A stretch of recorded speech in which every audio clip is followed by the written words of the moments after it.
రాష్ట్ర వ్యాప్తంగా వైఎస్ఆర్ కాంగ్రెస్ పార్టీ చేపట్టిన వెన్నుపోటుకు 2 ఏళ్లు కార్యక్రమం సబ్బవరంలో సక్సెస్ అయింది. గురువారం పెందుర్తి మాజీ ఎమ్మెల్యే అనంరెడ్డి ఆదిప్రసాద్ సారథ్యంలో జరిగిన ఈ కార్యక్రమంలో సబ్బవరం ఎన్టీఆర్ సర్కిల్ వద్ద వైసీపీ నేతలు, కార్యకర్తలు చంద్రబాబు నాయుడుకు వ్యతిరేకంగా నినాదాలు చేస్తూ మానవహారం నిర్వహించారు. సీఎం చంద్రబాబు ఎన్నికలకు ముందు ప్రజలకు పంపిణీ చేసిన హామీల బాండ్ల పత్రాలను దగ్ధం చేశారు.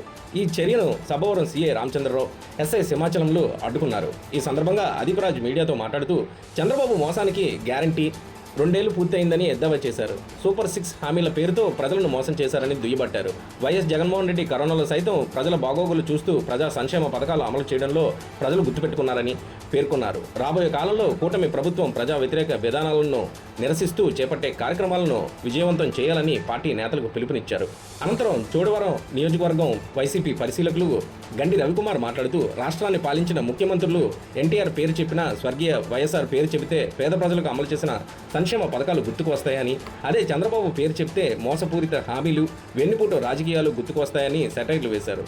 రాబోయే స్థానిక సంస్థల ఎన్నికలలో వైఎస్ఆర్ కాంగ్రెస్ పార్టీ అభ్యర్థులను గెలిపించాలని రవికుమార్ పిలుపునిచ్చారు.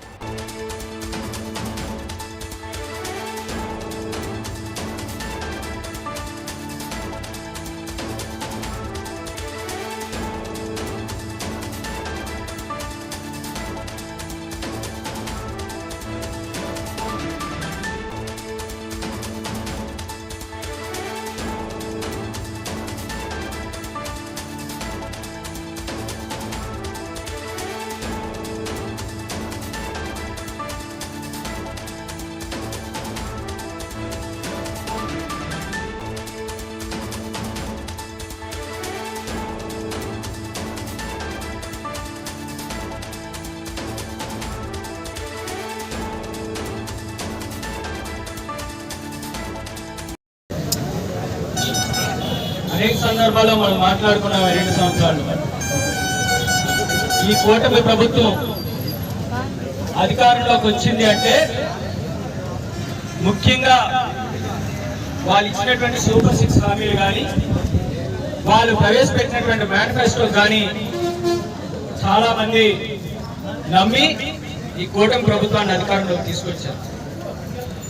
అయితే గతంలో కూడా మేము చాలాసార్లు చెప్పాం, ఎన్నికల ముందు కూడా, ప్రచార సమయంలో కూడా రాజశేఖర రెడ్డి గారు ఒక మాట అనేవారు, కొన్ని సామెతలు చెప్పేవారు చంద్రబాబు నాయుడు గారు. ఏంటంటే అమ్మకు అన్నం పెట్టినా కానీ పెన్నమ్మకు బంగారు గాజులు చేయిస్తాడట అనే విధంగా ఉంటుంది చంద్రబాబు నాయుడు గారి కబుర్లు అని చెప్పి రాజశేఖర రెడ్డి గారు చెప్పేవారు. ఈరోజు అదే చూస్తాం మనం.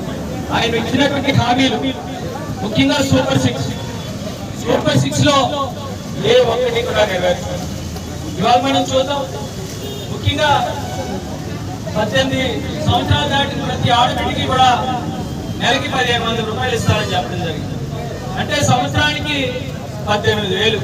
ఇప్పుడు 2 సంవత్సరాలకి కలిపి 36,000. కనీసం 30 పైసలు కూడా ఏ మహిళ ఖాతాలోకి వేసినటువంటి పరిస్థితి లేదు. రైతులకు పెట్టుబడి సాయం కింద సంవత్సరానికి 20,000 రూపాయలు ఇస్తామని చెప్పారు. 2 సంవత్సరాలకి కలిపి 40,000 రూపాయలు ఇవ్వాల్సి ఉంటే కేవలం 10 నుంచి 12,000 రూపాయలు ఇచ్చి చేతులు జరుపుకున్నటువంటి పరిస్థితి చూసాం. నిరుద్యోగులందరికీ కూడా నిరుద్యోగ వృత్తి ఇస్తాం 3,000 రూపాయలు అని చెప్పారు. అంటే సంవత్సరానికి 36,000, 2 సంవత్సరాలకి 72,000 రూపాయలు ఇవ్వాల్సి ఉంటే కనీసం 70 పైసలు కూడా ఇచ్చినటువంటి పరిస్థితి లేదు. మహిళలకు ఉచితంగా 3 గ్యాస్ సిలిండర్లు అన్నారు. 2 సంవత్సరాలకి కలిపి 6 గ్యాస్ సిలిండర్లు ఇవ్వాల్సి ఉంటే ఇప్పుడు కనీసం ఒక్కడు కూడా కొన్ని దిక్కులు ఇవ్వలేనటువంటి పరిస్థితులు కూడా మనం చూస్తున్నాం. ఇంకా 50 సంవత్సరాలు దాటితే చాలు, ఎస్సీ, ఎస్టీ, బీసీ మైనారిటీలందరికీ కూడా 50 సంవత్సరాలు దాటితే చాలు పెన్షన్ ఇస్తామని చెప్పారు. కొత్త పెన్షన్ కూడా దేవుడు ఎరుగు, వాళ్ళు ఉన్న పెన్షన్ కూడా తీసేస్తున్నారు. కొన్ని విషయాలు మనం చర్చించుకోవాలి. ఇప్పటిదాకా మన రాష్ట్రంలో చాలా మంది ముఖ్యమంత్రులు పనిచేశారు. మరి మనకు తెలిసి కొంతమంది ముఖ్యమంత్రుల పేర్లు చెప్తే కొన్ని పథకాలు మనకు గుర్తొస్తాయి. ఉదాహరణకు మనం పార్టీకి అతీతంగా తీసుకున్నా, మరి ఆనాడు స్వర్గీయ నందమూరి తారక రామారావు గారి పేరు చెప్తే గుర్తొచ్చే పథకం 2 రూపాయల కిలో బియ్యం. మరి తర్వాత స్వర్గీయ రాజశేఖర రెడ్డి గారి పేరు చెప్తే గుర్తొచ్చే పథకం ఆరోగ్యశ్రీ పథకం కానీ ఫీజు రియంబర్స్మెంట్ పథకం కానీ ఈవేళ జలయజ్ఞం రైతులు ఎంత సంతోషంగా ఉన్నారంటే ఆనాటి అప్పర్ భగీరథుడు రాజశేఖర రెడ్డి గారు.